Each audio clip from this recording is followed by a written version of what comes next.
Tanse, everybody. Oki, bonjour, hello. Tanse. hello. And bonjour and oki. I am happy to be here today. So it's a fabulous Tuesday. I'm a little bit. I just kind of like woke up from a power nap, so I'm like really out of it, but that's okay. I'm glad to be able to share anyway. So it is Tuesday, already almost the middle of May. I can't even believe how quickly that's kind of gone through, and I'm finally starting to see so much green outside, and it's really giving me a lot of hope and energy, and just the energy of springtime, that renewal and rebirth. And this time of year, it's a great time to shift, to look at all of the work that you've done throughout the past season, and shift into things that, you know, maybe you've laid those seeds, that foundation, and you're starting to see those things come to fruition, hopefully. Or things like changing your career path. This is a perfect time to do that. But I am actually in the process of attempting to move. So I'm trying to find a place, and I'm trying to find a way to move. So yeah, new beginnings all around. It's going to be amazing. But don't worry, it's still going to be here in Malkinstis in Calgary. And I'm very, very humbled and thankful to be able to live here. And so before we get started, I'm going to turn on my lights so you guys can see me a little bit better. There we go. But I also just wanted to welcome everybody into the circle today by acknowledging the land upon which we stand. Because again, if you don't know where you are, how do you know where you're going? This is the home of the Treaty 7 people. It's home to the Blackfoot Confederacy. That was what this whole area was known as and run by. And so I acknowledge the Blackfoot of Siksika, Kainai, and Pagani. I also acknowledge the Beaver people from Tsutsuna and the Stoney Nakoda from Morley, which includes Chiniki, Bearspaw, and Wesley First Nations. We're also walking in the footsteps of Métis Region 3, which is why I proudly wear my Métis sash to act as that bridge between Indigenous and non-Indigenous culture. I am Métis, but I'm Cree, Anishinaabe, and Métis. So our family is Cree from Muskeg Lake Cree Nation, but our reserve actually took on Métis and Anishinaabe after things kind of crumbled with the, well, I was going to call it the Métis Rebellion, but we were standing up for what's right, and I think that's important. And our reserve, the Cree part of our reserve, what they did is they sent horses, they sent men, they sent supplies, they made sure everybody had a soft place to land when everything fell apart. And so this is why we have that mixture of Anishinaabe and Métis on our reserve, and this is why it's within me, and I'm so thankful and I'm humbled and I'm proud of that history that has led us here, and has really led us to a better understanding and appreciation of people.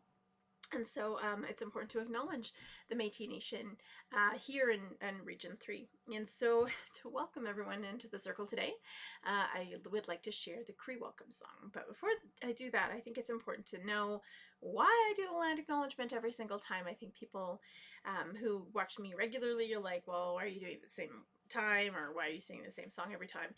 And it's because it's important. It's important to establish a sense of place. It's important to establish a sense of relationship, a relationship to the land, a relationship to our ancestors that have been here for thousands upon thousands of generations, a relationship to the people who have been here, who have, you know, done ceremony here and have amazing teachings that are connected to the plants and the animals and the land itself. Even yesterday I was out in Okotoks, and which literally means big rock. So there's this massive rock there, and it's split in half. It's called the Okotoks Erratic, and I'm like, because it's erratic and awesome. But when we look at it, it's just incredible. There's this force in the middle of the desert, and you're just like, wow, this is such a beautiful, beautiful stone in the middle of the desert. And it has a story. But depending on which Blackfoot Nation you talk to and which elder you talk to, the stories are going to slightly differ. And I think that's the beautiful thing about when we do that land acknowledgement. It's acknowledging not just, you know, Indigenous people as a whole, because that kind of homogenizes all of us, but as individuals, as different nations with different teachings and different dialects and different stories and different cultures and different protocols. And I think that's important to do. It's also taking on that responsibility of learning. It's taking on that responsibility of building those relationships. And that's what that acknowledgement is. It's acknowledging the relationship that we need to maintain and that we need to honor, because if it wasn't for that relationship, none of us would be here. It teaches us to honor the relationship that we have with the earth. And it also teaches us that it's a responsibility. That's what an acknowledgement is. It's saying, I acknowledge my responsibility as part of this relationship. I acknowledge my responsibility to learn those stories from the past. And I'll learn that history, and so we don't repeat it. And it's also my responsibility to honor our future generations and make sure everyone has that fair go, that everyone is taken care of, because that's truly what the circle is. And so when we sing Mia Sin, it's really about honoring that circle. It's about bringing everybody into that circle. It's about acknowledging the connections that we have to each other. It teaches us that in that circle, we might not see that other person who's across the circle from us doing that work. We don't see the work that they're doing, but they are helping keep that community strong and keeping that circle strong. Just like somebody might not see all the work that we're doing behind the scenes, but we have an important part to play, and we have that impact across the board. It teaches us not to judge other people for the work that they're doing, but to just honor them and thank them for what they do, and not to compare yourself to someone else because we're completely different. Because if everybody was exactly the same, the world would be incredibly boring and nothing would get done. And so it teaches us really about being mindful and connecting on a deeper level with everyone. And it doesn't necessarily mean that we're going to agree 100% of the time, because trust me, there's some people I don't agree 100% of the time with, but it's finding those positions and coming together to a sense of compromise that's truly what makes our community resilient and strong. And so that's what this song represents. And normally when we sing songs, we sing in rounds of 4 to honor the 4 directions of the medicine wheel, but this song is a little bit different. We sing it in rounds of 3 to keep the circle open and welcoming so everyone completes the circle today. Because again, in a circle, we're all connected. There's no beginning, there's no end. No one is greater or less than anyone else in the circle. And it really teaches us to honor each other for those differences and for all that we bring and contribute to the community and into the circle, and all that we can learn from each other. Miasin is the Cree welcome song from the Natahau family from Sturgeon Lake Cree Nation, and I thank them for keeping this song and story alive, because for so many generations we couldn't. We couldn't share our songs or our stories or our culture, or creating things together, or even practice smudging or ceremony, or even wear regalia. So the outfit that I'm wearing now, I have my beautiful ribbon skirt, kind of get a little peek of that, but it's a story of who I am. And this ribbon skirt in particular, this was the first one I actually got. Like, I ended up buying it for myself because I went through this amazing store. It's called Bear's Paw Trading Post now, and it's in Musquecheese, right outside of Wetaskiwin. But it's phenomenal. When you go in there, you're going to spend way too much money. I'm going to warn you right now. That's like my shameless plug for them. But they have amazing things. And I found this skirt, and she's like, it's really short, so I'm not sure. And I'm like, maybe I'm pretty short, so let me try it. And it fit perfect. And I've worn it for years. But that was that gift to myself, and allowing myself to really wear my culture and wear that story. And even all of the ribbons on it, they reflect the stories of me, and it's just so beautiful that I was able to find that in such a wonderful place that you can spend too much money on. So, but Miasin honors that. It honors the fact that we can share our stories again. We can share our songs again. We can share ourselves again without that fear or that judgment. We've come so far. In the last 20 years, we've come like light speed. But of course we have a lot more work to do. And that's also what this song honors. It honors the work that we can do together. Miasin doesn't just mean welcome, it also means beautiful.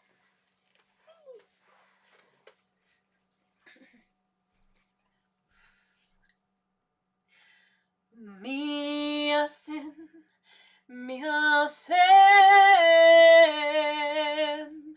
Hasemina,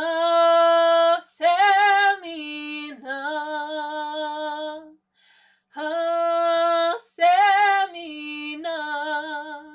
e petakote,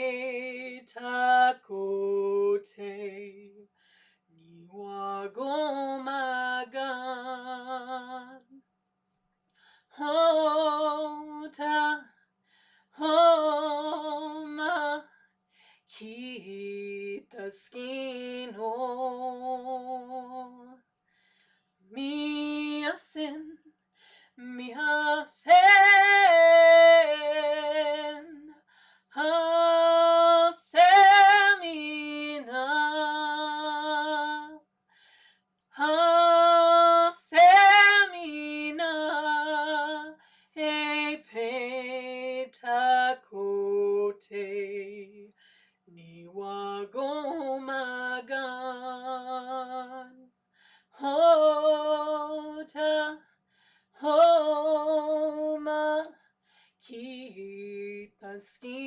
no miasen miasen hasemina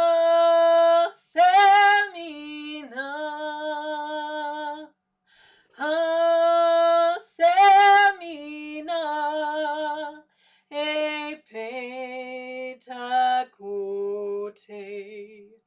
ni wagomagan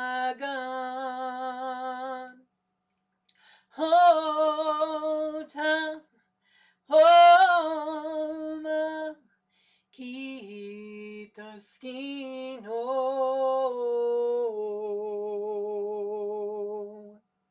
Hi, hi, and welcome to the circle, everybody. So I'm gonna start with a smudge because I love to do that. I'm just gonna close my door too because I can hear my kids upstairs doing the dishes. So, which is all like, yay, they're doing the dishes. It's amazing. But the first thing I like to do is I always take my earrings off before I smudge because metal holds energy and we want to get rid of that energy that we're holding on to, and we want to invite new stuff in. And so I'm just taking those off. And I'm going to introduce my medicines very quickly, even though I'm not using all of them today. Again, these are just the placement of my medicines. Everybody's medicine is going to be a little bit different, and it's not right or wrong. It's just different. It's what are your teachings? What makes sense for you? What can you use in your own life? And how can you use it in a good way? So it's not really about taking things and selling that knowledge back to someone, but it's really about how do you help people on their path. And I always direct people to other elders as well so that they can learn from multiple sources and really find and define who they are in their life, because I think that's super, super important. And so that being said, when I share my teachings, I can only share what I know. Of course, if I know, teaching in another nation, I'll share that too. But just a quick little breakdown of the medicines. So in the east on my medicine wheel, I'm Oji Cree. I have in Métis, I have Grandfather Sun, which is connected to fire. It's connected to our mind. It's our childhood, and it's the springtime because it's new life and new birth. The medicine that we have there is beautiful sweetgrass. This is a beautiful piece of sweetgrass that I was just gifted, so I'm very thankful for that. So, and I'm a really awesome and wonderful friend, so I just love her. And so in the east, whenever we need mental guidance or guidance with our path or making decisions, we always use sweetgrass. And so I honor sweetgrass and I keep it in the east. In the south, I have cedar. Cedar is our physical body. It's connected to the summertime. It's connected to growth and learning about yourself. And so it's kind of carving your own path in the world. So whereas in the east it's more about like new beginnings, the south is really about finding your path and digging it in, and it helps you with that new beginning. And then we go to the physical body there. In the west, we have our heart medicine, our emotions. It's connected to water. It's connected to Grandmother Moon, who cycles the tides. And it's a women's medicine. It's considered women's medicine. It's a feminine medicine. So we have that balance of masculine and feminine. Sweetgrass is considered the masculine medicine. Sage is considered the feminine medicine. So it's really about that balance. And just like we have fire on one side, we have water on the other. So it's about that balance. But it teaches us really about honoring our emotions, honoring our community connections, and being able not only to give back to our community, but remember to accept those gifts that come to us. Because I think especially people who are healers or caregivers or teachers, we tend to give and give and give, and we forget to accept that help when we need it, or ask for that help when we need it. And it's important to do that, because if you're depleted, well, you can't help anybody. So you got to be able to refill that cup. And that's what we're going to be smudging with today. I actually already pre-prepared little balls of smudge before we started. So it smells really good. I'm very thankful. I can't wait to actually be able to go sage picking soon. And then the last medicines that we have tobacco in the north. Tobacco is our spirit medicine. It's about really honoring faith. We don't take tobacco into our bodies, but we pray with it, and we gift it to people to say thank you from our spirit to their spirit. Or we sprinkle it on the ground. In Cree, we sprinkle it on the ground and let the wind take it to the earth, whereas in Blackfoot, they put it on the ground and they rub it in so Mother Earth knows it's for her and from them. It's the same teaching, it's just different delivery systems. And then we have okay, Stephanie, I was thinking about you this week. I miss you. And then we have red willow bark, which is anti-inflammatory, but again, it teaches us about spirit. It teaches us that even life grows in the winter. So red willow bark is the most vibrant color, red in the winter, and that's how you know it's time to pick that particular medicine. But it does teach us really about, you know, honoring that stillness, and honoring the teachings of our elders within the East, or sorry, within the North. Oh, love you too, Steph. So I wanted to do a quick smudge. All four directions are in the medicine wheel, or medicine bowl, or in, yeah, in the medicine wheel, in the medicine bowl. Everything's here. So we have the bowl itself, which represents water, and some people might use an abalone shell like I do. Some people might use a box with sand in it, like a wooden box. Some people might use ceramic. Some people might use a cast iron skillet. Everybody uses something a little different, and that's cool. It, again, not right or wrong, it's just different. I have a friend who has like a hollowed out rock. Actually, it's a really big hollowed out rock, and we use it for ceremony. So everybody has something different. I always use matches because matches are slightly more natural. I mean, a little bit more efficient than rubbing two sticks together or finding flint. And so we honor that. But if you do have a lighter and that's all you have as your source of fire, what you can do is just like light the end of a sage stick or something else on fire and then light your sage, but don't like put the butane or whatever your lighter fluid is directly on the sage, because it's not good for you and it's not good for the medicine. All right. Just gonna light my medicine really quick. Now this is my public smudge bowl. I have 3 different smudge bowls, one for public, one for personal, and then one for ceremony. And so this is public, so this is what I used to teach, this is what I used to share. And so somebody had said, well, can't I thought the teaching was we don't smudge, you know, we don't take pictures of smudge, and in certain ceremonies, no, we don't. And it depends on the teaching of the elder or whoever's leading the smudge, but this is my demonstration smudge, so yes, I can share it. And I don't ever do like a 4 direction smudge usually in public, just because I want to be able to teach people how to do things in a good way and ease them into it. So the first thing I do is I fan it with my hand. I never blow on it because our breath is our life and our life is precious and we don't waste that for anybody. And then I clean my hands so that anything I'm carrying I can get rid of. And then I bring the smoke over my body 4 times to honor the 4 directions in my body. I'm going to smudge my mind so I can think clearly and learn from every person that crosses my path. So I can remember to be open-minded and never rigid with my thinking, so that I'm more open to hear and adapt to all that Creator sends me. I'm going to smudge my ears so I can hear all of the messages that Creator sends me, to remind myself that we have 2 ears and 1 mouth, so that we can listen twice as much as I speak, so we can listen to the plants and the animals, because that's the way Creator speaks to us, but also so we can listen to each other. And I'm thankful for my hearing this lifetime. I'm going to smudge my eyes because I'm very thankful for my vision this lifetime, so I can see all of the beauty that Creator surrounds me with, but also to remind myself that some things are unseen and to be able to look past that and never to judge with my eyes, but to perceive and to honor the beauty that surrounds me. I'm going to smudge my nose so I smell danger and cookies and nature and all of those wonderful things.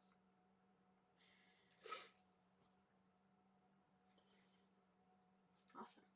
I'm going to smudge my mouth so I speak true and kind words that are helpful and are kind. So always ask her, I always ask myself, is it truthful? Is it helpful? Is it kind? Is it respectful? If it's none of those things, don't say it, don't do it, because it's going to get you into trouble or it's going to get somebody else hurt. So just don't do that.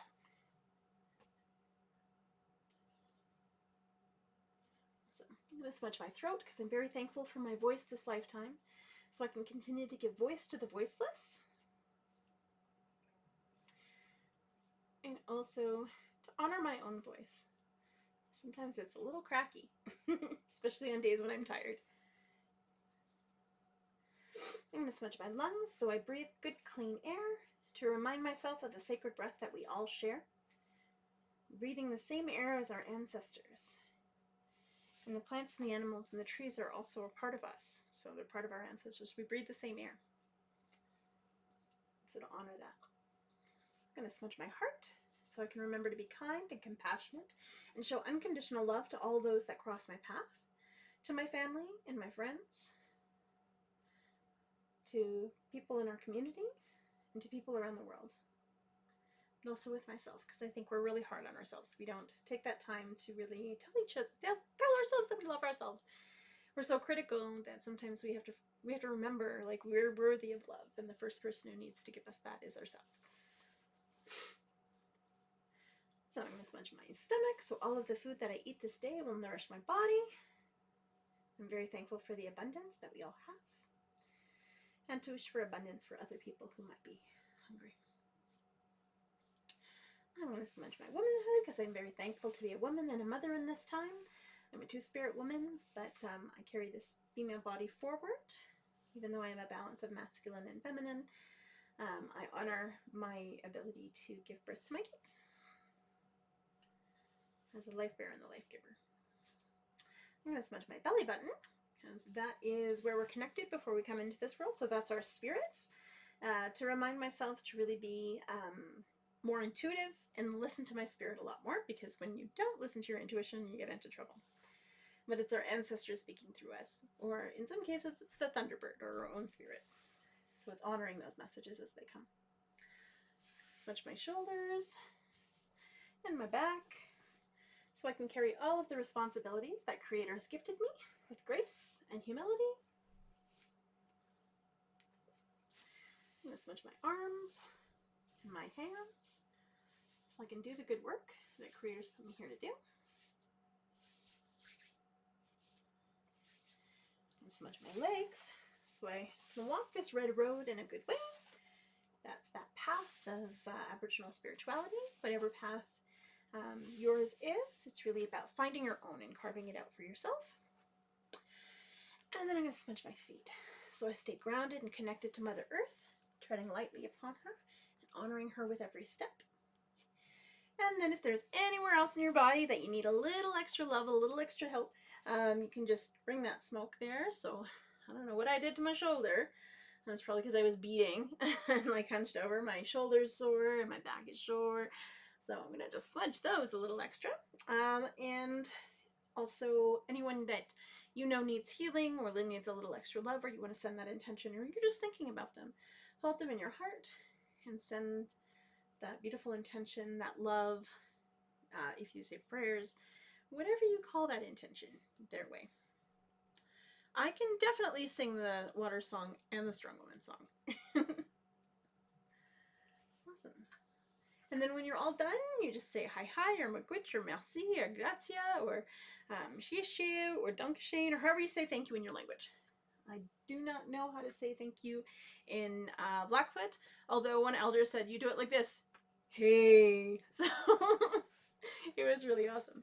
But yeah, I'm going to share the water song because my lovely sister, Steph, had asked for it. So awesome. So this water song is an Anishinaabe water song, and it teaches us how to really honor the water, how it's part of us and we're part of it. We're the life bearers, we're the life givers. As women, we carry the water forward because we carry that connection and community forward.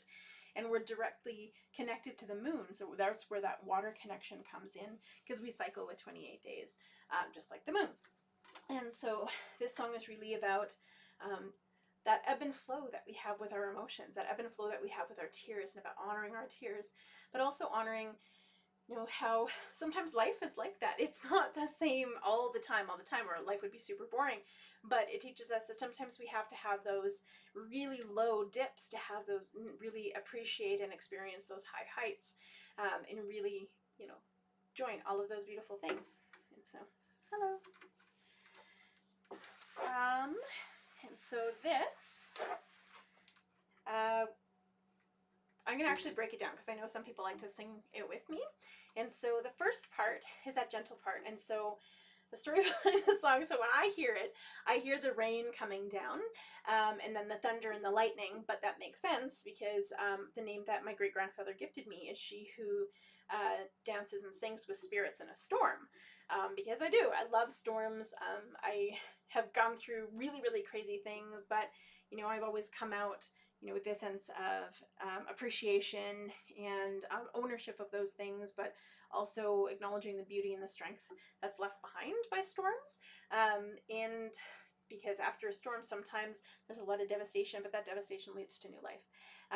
When my cousin hears the song, she hears a river. So she hears the river going downstream and then faster and faster, and she hears it hitting rapids and going faster and faster until it hits a huge waterfall.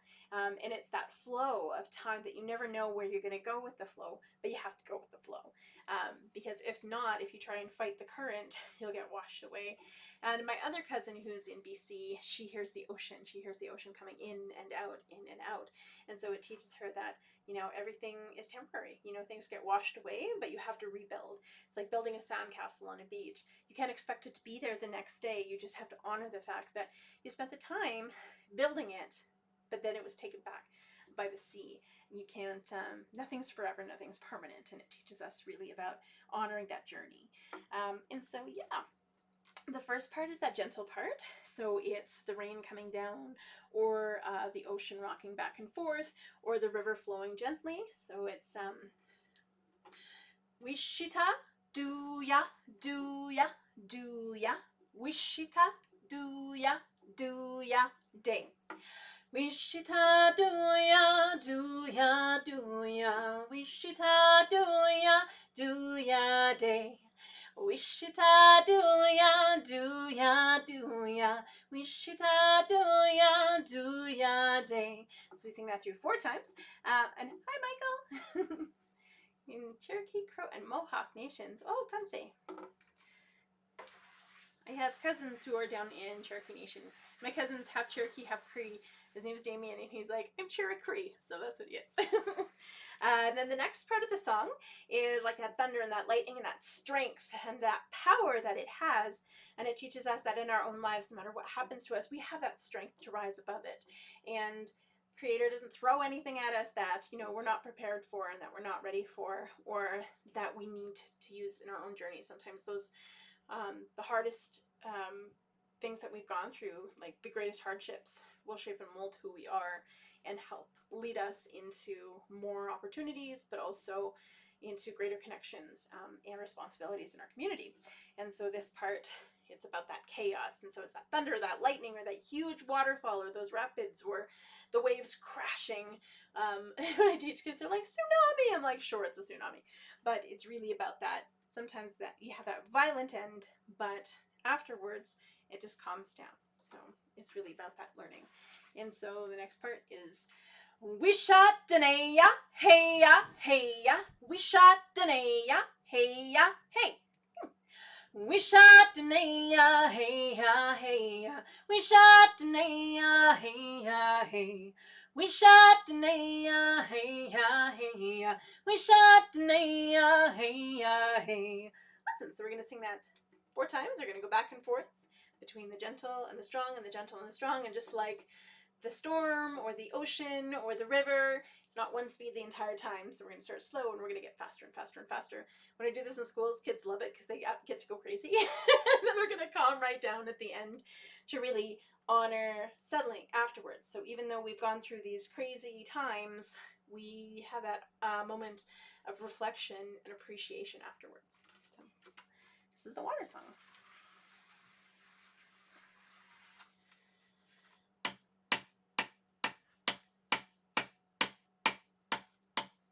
Pull that down. Wishita, do ya, do ya, do ya. Wishita, do ya, day. Wishita, do ya, do ya, do ya. Wishita, do ya, day. Wishita, do ya, do ya, do ya. Wishita, do ya, day. Wishita, do ya, do ya, do ya. Wishita, do ya, day. Wishatanaya, hey ya, hey ya. Wishatanaya, ya, hey ya, hey. Wishatanaya, hey ya, hey ya. Wishatanaya, hey ya, hey. Wishatanaya, hey ya, hey ya. Wishatanaya, hey ya, hey. Wishatanaya, hey ya, hey ya. Wishatanaya, hey ya, hey. Wishita do ya, do ya, do ya. Wishita do ya, do ya, day.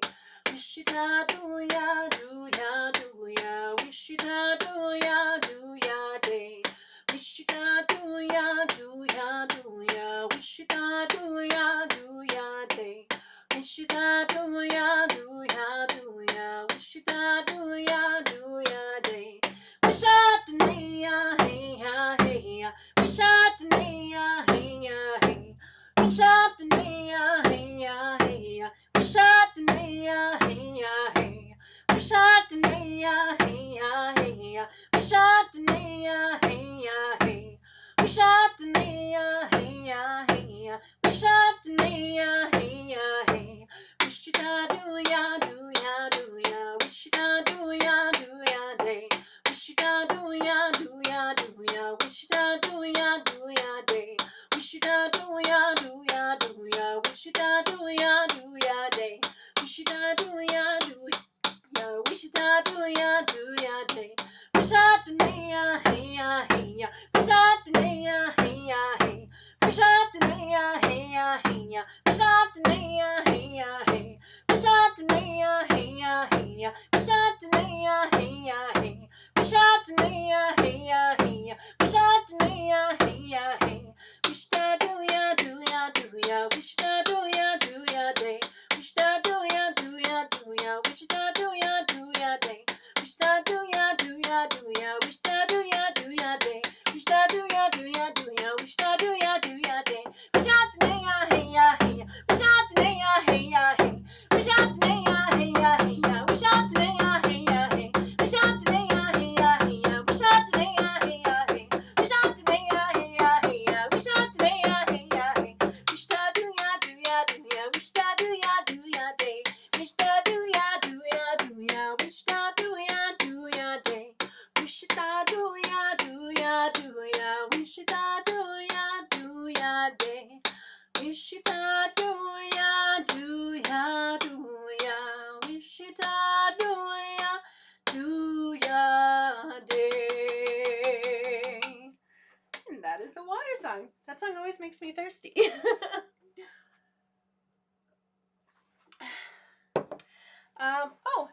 My client asked, what nation am I? I am Cree, Anishinaabe, and Métis, Ojibwe, but from Muskeg Lake Cree Nation, which is in Saskatchewan, in Treaty 6 territory.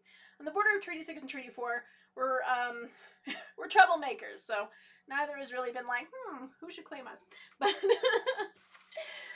so this song is for my sister, Miss Stephanie, and she's just so incredibly strong and beautiful, and I love her so much. And I was thinking about her a lot last week, and I'm sorry I couldn't be at that event, but I was speaking online. And hi Rose, good to see you.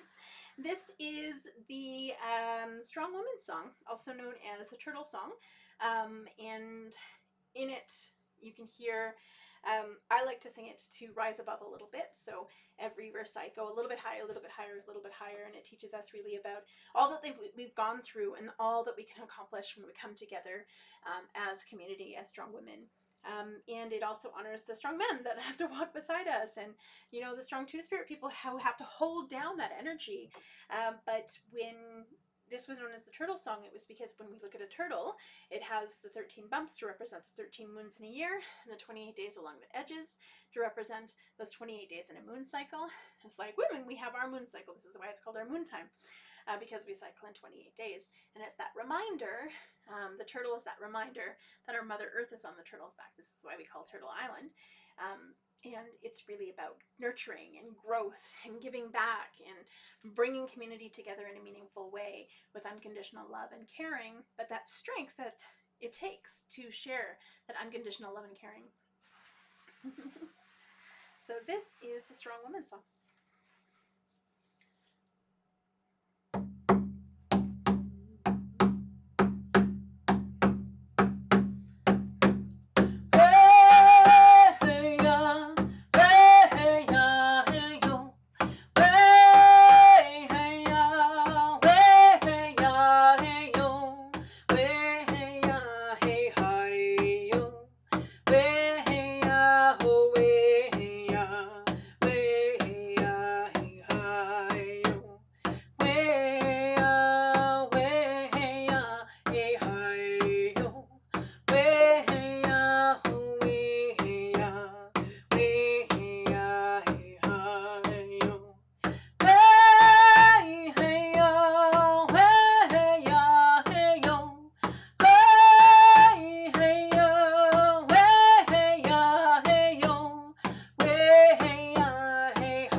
I hope everybody had a wonderful Mother's Day and treated those matriarchs in our lives really, really wonderfully. Yeah. My Mother's Day was spent looking at real estate, so that was kind of crazy. But you'll see how it goes. So, I was thinking about your little baby stuff and how big our babies get so big. But I wanted to share the chickadee song. Again, this is a song that came through me in ceremony. So the Strong Woman song I learned in community, and the other song, oh, the water song I learned from the YouTube. But I asked permission from the Akoswazni singers who posted it online, and they said it was a public song. And then I also talked to one of my elders who carried it, and she says it's a community song. It's going to change depending on the community, so own it. Oh, love you, Patsy. So this song is really about, honoring each other's voices, hearing each other's voices. The song attached to it, or sorry, the story attached to it was a long time ago, a man and a woman went hunting with their kids, and so husband and wife, they were like, oh, let's go hunting with our kids. And so as they were hunting, and they had their camp set up, and the kids were kind of, playing, learning about the world around them by playing, because that's what kids do. The mom told her kids, like, be sure you stay in camp and watch the sun and watch the moon, because if the sun is too high in the sky, once your shadow disappears, crazy things can happen, so you have to be aware. And then same thing at night, when that moon shines the brightest, it's at the highest in the sky, the moon spirits will come and grab you, so you got to watch out. And so the kids were really, really cautious. And as the mom and the dad were hunting, they came across a bear. And at the time, we weren't really afraid of bears. We have different things that we can learn from the bears. So the bears would speak to us and they would warn us. And so this particular bear was like, I know there's an abundance of game this year, but don't take too much, because it's really, really easy, because there's so many that are just wanting to put themselves forward, that you're going to get overwhelmed and something not good is going to happen. You're not going to have space for your children. And we, in our teachings, never take more than what you need. Never take more than your share, or else somebody else is going to be without, or you're going to get too overwhelmed with stuff, and you don't need all that stuff. And so, unfortunately, the husband didn't listen, and he lost track, I think, of all of the game that he was catching, and all of the game and all of the stuff that he was hunting. And when he got back, he had about 2 loads worth. And he knew that he didn't want to really leave any behind, because he wanted to bring some extra back to the village. But there was no way he could bring all of that and unload, and then, with his kids. And so he told his kids and his wife, like, we're going to have to leave the kids behind so that we have the extra room for that extra stuff.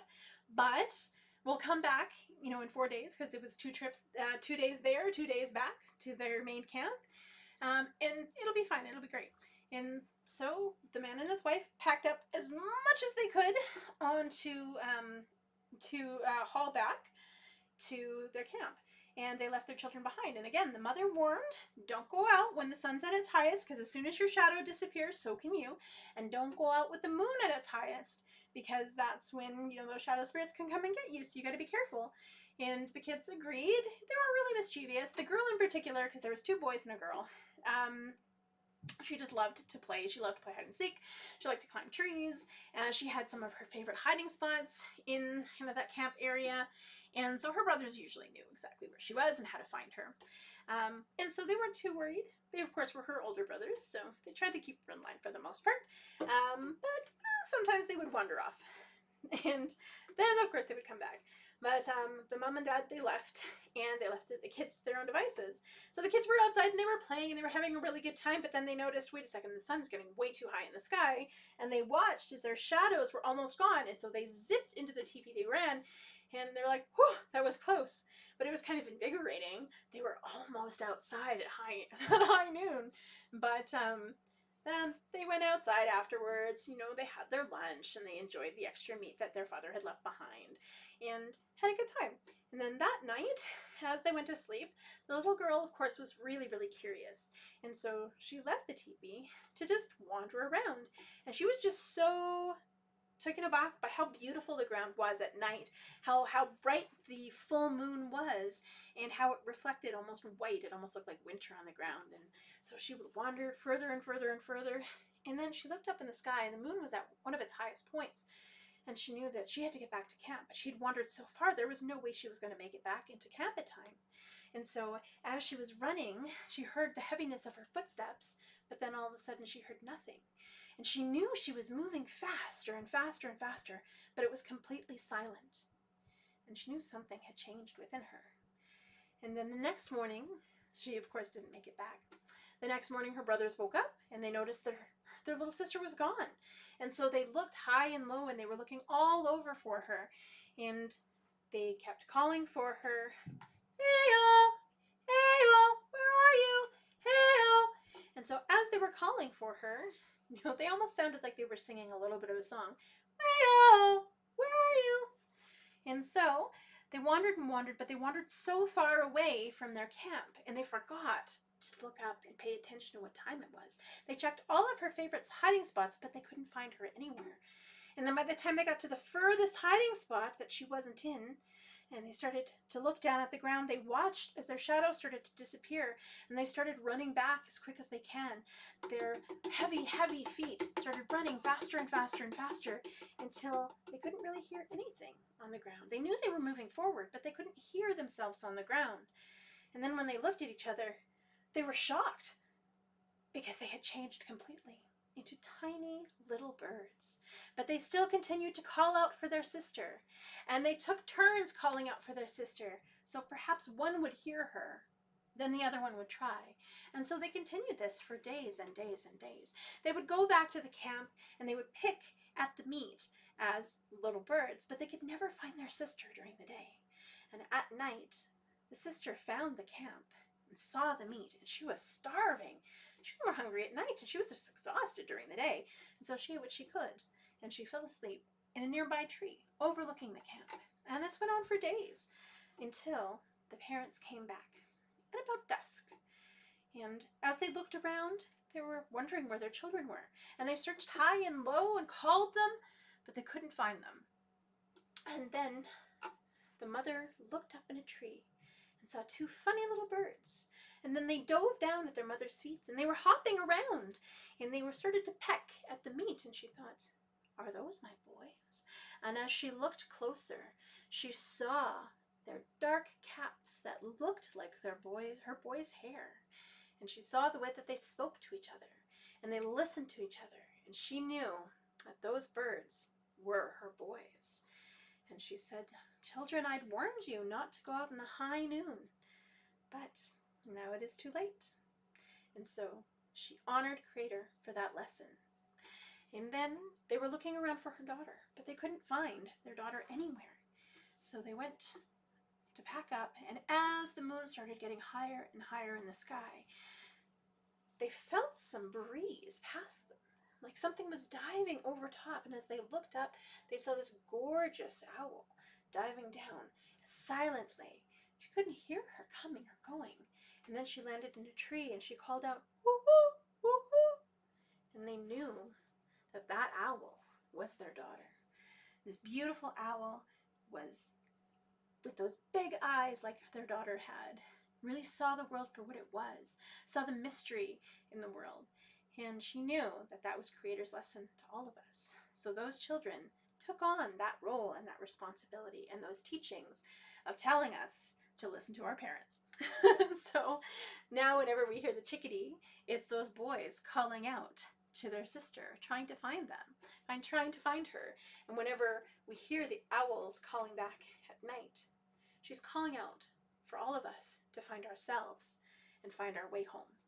And so, yeah, this song came to me in a lodge, and it was funny because while I was in there, the third round was really hot, and so these little birds, the little chickadees, started coming in and out and talking to me, and I was like, because I was asking for a song, so obviously this was their song. And so in it, it's the chickadee calling out and you're calling back, and we can really hear that, but I'm going to sing it all the way through. But the chickadee teaches us, of course, to listen twice as much as we speak. This is why we have two ears and one mouth, and even when we hear the chickadee talk to each other, they have that little pause in between to teach us to just take a moment to hear and really listen to what somebody had said to us before we respond, because that's what the chickadee does.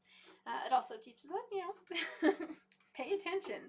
When you speak to someone, do it with joy and really do it with openness, because that's what the chickadee does. They're fat, happy birds that say their own name. I mean, it's kind of hard to take yourself too seriously. So this is the chickadee song.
Me really happy. I love singing it with kids too, because it gives them permission to sing, and I think we need permission to sing together, because that's truly what brings community together, you know, singing and drumming and hearing each other's voices and honoring that circle. And I can't wait till we can get off of all of this online programming so I can start doing it in person and hearing those little voices again. And hearing the big voices again too. I miss with adults as well.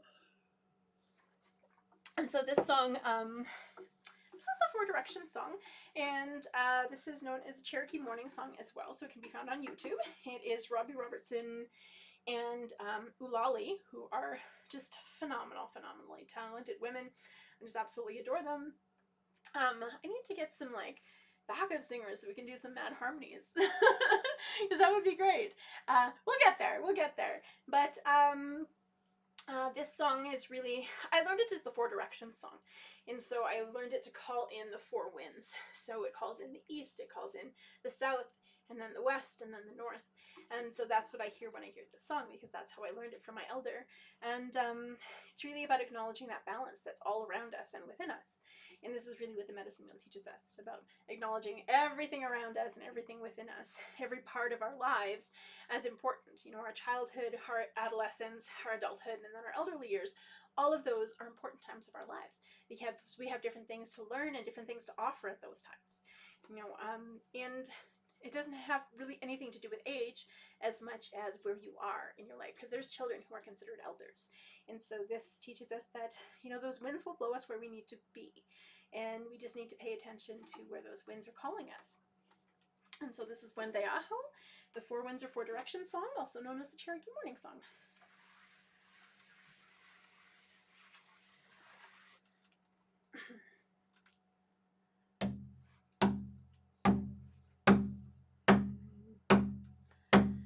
Wende Aho, Wende Aho, Wende Aho, Wende Aho, oh, oh, ya, ya, ya, ya.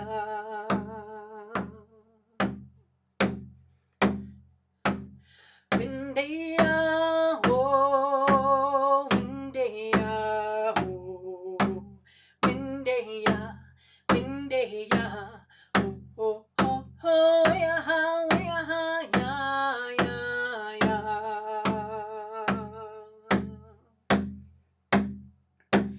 Wende Aho, Wende Aho, Wende Aho, Wende Aho, oh, oh, oh, ya, ya, ya, ya, ya.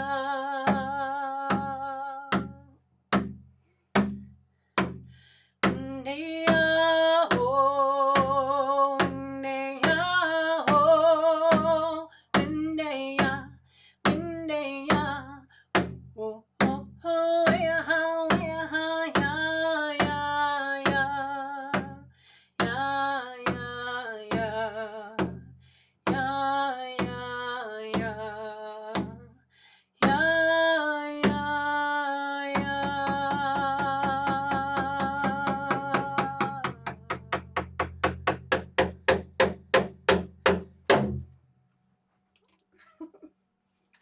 I think I have time for two more songs. So I've been thinking a lot about the Thunderbird lately. We've been going back and forth between rain and I miss hearing the thunder. I always find that the first time I heard thunder this year was in a snowstorm of all things, and that was the first time I'd ever actually heard. Well, not ever. I'd heard it before, but in years and years and years, and actually certainly the first time in Calgary that I've heard thunder during a snowstorm. And yeah, it's that Thunderbird coming back. It's really that rebirth and renewal and our path kind of changing. And my path has just been crazy.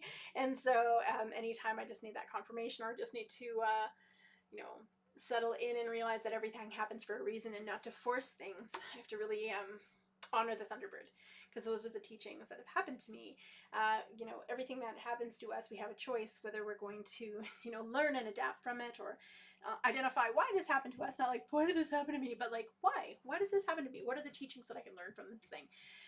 And once we do that, we're able to move forward and really find our path a lot more clearly and easily. And the Thunderbird has taught me so much, because, you know, I was in a car accident and I've been in bad relationships, and all of those things have happened for a reason, because it brought me to the place that I am now. It gave me the strength to be able to share in a good way, to be able to honor my teachings, to be able to, you know, settle into ceremony and be able to lead. But had it not been for those experiences, I don't think I would be able to help other people heal on their path. And so I'm thankful for those teachings that the Thunderbird had gifted me. And, you know, it's not like all of the teachings have been gentle. Definitely some of them have been a challenge, but we rise above them. And the Thunderbird teaches us that, you know, everything that comes at us is for a purpose, it's for a reason. We just have to find that path through that reason, or for that reason. And so, yeah, this is the Thunderbird. The Thunderbird's also that intuition. So if our intuition's telling us something's up, it's something's up. It tells us never to ignore our intuition, because that's when we get into trouble. And really, My intuition is never wrong. And it's those moments when you're just like, oh, I'm sure it'll be fine, and everything just crashes and burns. Something as simple as, there's a glass on the counter. I'm looking at this glass. Why am I looking at this glass? It's not even mine. I'm sure it'll be fine. And then the cat knocks it off the counter, and I'm like, see, there was a reason I was looking at that glass. Or opening up a cupboard and seeing a dish that I hadn't seen in forever because we haven't used it. And I'm like, huh, that dish is really nice. I wonder why I haven't noticed it in like a year. And then I close it, and then literally 20 minutes later, somebody opens the cupboard and the dish falls on the ground and shatters. And I'm like, oh, I needed to move it. That's why I had that moment of recognition of it. And so it's funny how our lives are like that, and how when we meet people, it's like that too. Some people I've met and I'm like, wow, this person's amazing. They're going to be in my life for a really long time. And I think, huh, that's a really weird thought. But then I meet other people and I'm like, nope. And as soon as you say, I'm going to give that person the benefit of the doubt, that's when things get troublesome. But you learn a lot and you move forward. And so that's the Thunderbird teachings. Like, listen, it's a subtle sound until it's not subtle anymore. So this is the Thunderbird Song. It's Anishinaabe, Ojibwe, and yeah, it's just teaching us to really rise above and move forward and learn. Lots of learnings. I learned this from my elder Sharon Prue Turner, and also my elder Carrie Moore, and also my Musho. But this song came back.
I'm going to share one last song before I go, and this, of course, is the traveling song. And it just teaches us that, all roads lead home, because home is where we make it. Home is here. And it teaches us no matter how far we go on our journey, not all is lost. We always have that ability to come back, make amends, to learn from our elders. It teaches us to remember where we come from so that we remember where we're going, which is also part of that land acknowledgement as well. Where are you? So you know where you are, and you know where you're going moving forward. So this song is really about appreciation of all of those people that have helped you move along your path, and all of the people that you've helped move along their path, and knowing that life isn't linear. It's not a straight line.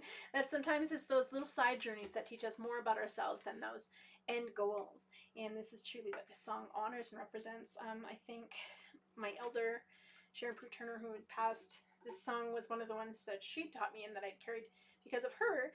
And then when she passed, I had a lot of sadness, and this song went away. And then, several years later, I ended up working with some wonderful, wonderful Anishinaabe women, and the song came back through them, and I was so, so humbled and thankful for it. So this is the traveling song, so that you have a wonderful week ahead, a beautiful springtime moving forward, hoping that all of those lovely little plants are starting to bloom, whether it be in your garden or in your area, but just that reminder of life and how sacred it is and what a gift it is.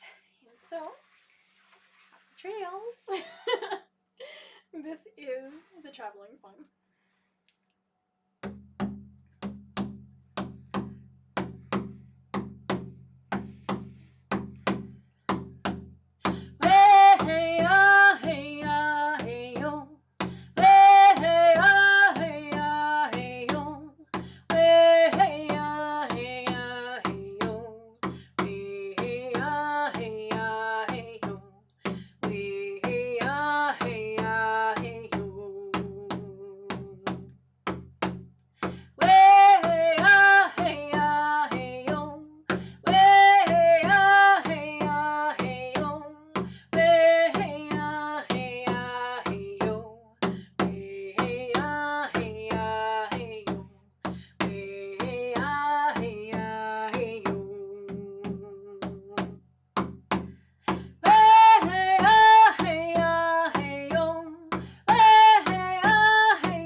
everybody. Jimawitch, thank you so much for joining me this wonderful, fabulous Tuesday. I might start cutting my live streams a little short in the next coming weeks, just because moving is one of the third world problem or first world problems. One of the worst things to do is moving, and we've got a big family of 5, so there's a lot of stuff to move. But I'm thankful and humbled for everybody joining me. Thank you so much for Stephanie and Patsy and Michael. Nice to meet you, and everyone who had commented on the video, whether it be on Facebook, YouTube, or on Twitter. Thank you so much for joining me today, and yeah, I will see you next Tuesday. And yeah, have a wonderful, beautiful week. Hi.